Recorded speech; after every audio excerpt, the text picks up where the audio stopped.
Hey guys, good morning. Maritza Willis coming to you with an update for all of you that have been following me regarding the unemployment benefits, the EIDL loan, and the PPP loan, which recently was released on April the 3rd.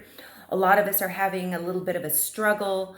And I've received a lot of questions as to whether or not I have received my benefits yet, and if whether or not I've heard back from the lenders. And so I wanted to kind of follow up with you guys on an update to the EIDL, the PPP, and to unemployment. So let's go ahead and start with unemployment. So yesterday, I literally spent a little over 6.5 hours trying to get through to the unemployment division in the state of Texas because I was denied unemployment. And I was denied unemployment because although I am self-employed, I had a part-time job last winter during the Christmas holidays that W-2'd me. So even though I submitted the documentation stating that I was self-employed and have been self-employed, and the only reason I was applying was because of COVID-19 pandemic and the fact that my business has been shut down since February. I met all of the qualifications. They came back and said that I was denied for regular unemployment benefits. Oh my God. So I tried to get on the phone with them. I started, 30 minutes early, just doing the button on the phone and calling and got through about 6 or 7 times, only to be transferred to another department that rang and then said, "We are so sorry, due to the overwhelming phone calls we're receiving, we're not accepting phone calls at this time." So what the hell? I don't even understand that. I don't even understand what's going on with the Texas Workforce Commission. They've hired on supposedly another millions of people, and I just think that's BS. I don't think they're taking anybody's calls, to be honest with you. But what I had to do, and what I'm urging every single one of you to do, if you too have been denied, is take the correspondence letter and go ahead, print it out.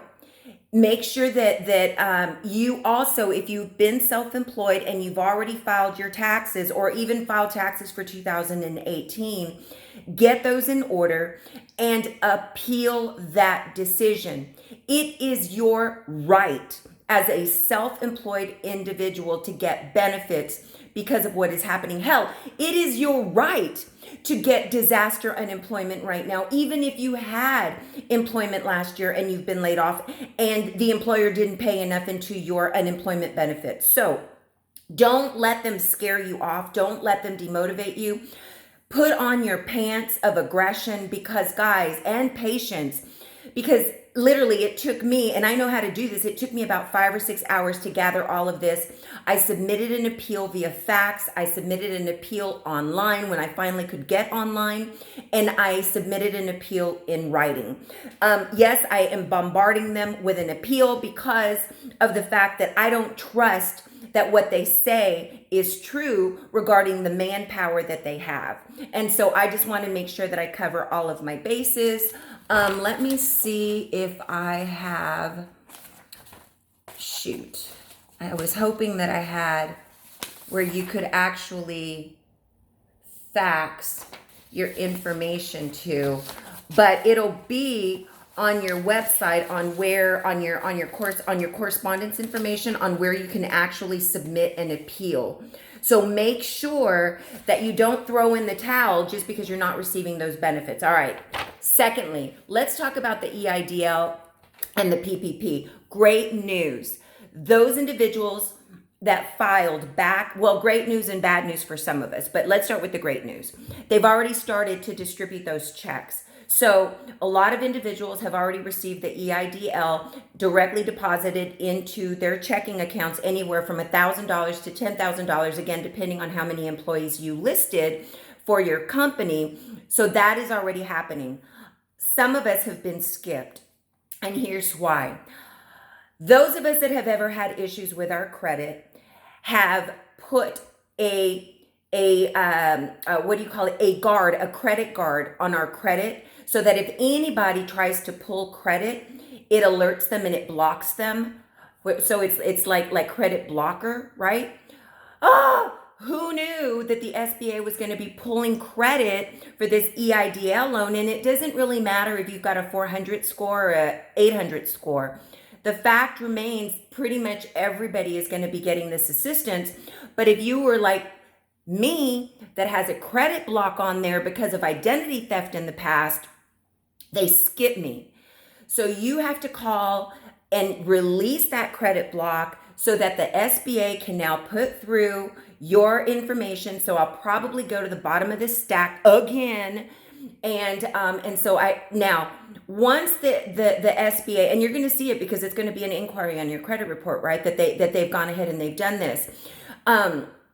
So if you want to know, have they already, looked at my application, you can go ahead and go and do a, under Credit Karma, I guess, and go and see, do you see an inquiry by the SBA for your EIDL? Now, PPP, oh my goodness, what a struggle. Unfortunately, most of the banks right now are requiring you to have a business account with a bank in order for you to apply for the PPP. Now, that's not all banks. Wells Fargo had completely frozen the monies and said they had run out of monies. Then yesterday they said they had opened up the monies. This morning I went in there to try to make application and they're frozen. Chase, who's one of the banks that I bank with, is taking applications, but only if you have a business account with them.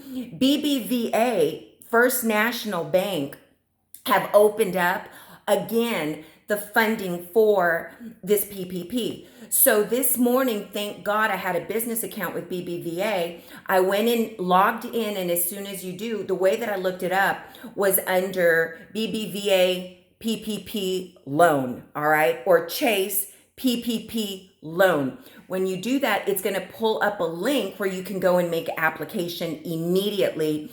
Now, I can tell you that through BBVA, when you're filling out the application, they are requesting a form of documentation that you in fact were in business. They want a 1040. They want, payroll, the form 940, 941. They want some sort of proof. They also will accept something from your state that shows that you are in active standing. So as an example, from your state controller's office, you may be able to go in there and look at your business and it'll tell you whether your business is active or inactive with the date on top of that, and they'll accept that screenshot. So again, be patient. Trust the fact that this is a headache for all of us, but we're better together. I'm bringing you this information because, again, I'm getting all of these phone calls. I'm getting these private messages. If you have any concerns, leave them in the comment section. I'll try to do my research on my end. I'm trying to help everybody as much as I possibly can, but I wanted to just be fair and honest, and let you know what's actually transpiring at this time so that you don't get discouraged and you don't give up from what has been set aside for you for your business. All right, guys, I'm out. I pray that, that this really helps you. Stay safe, follow your city's or state's mandates, and just remember, like I always say, we are better together. Bye.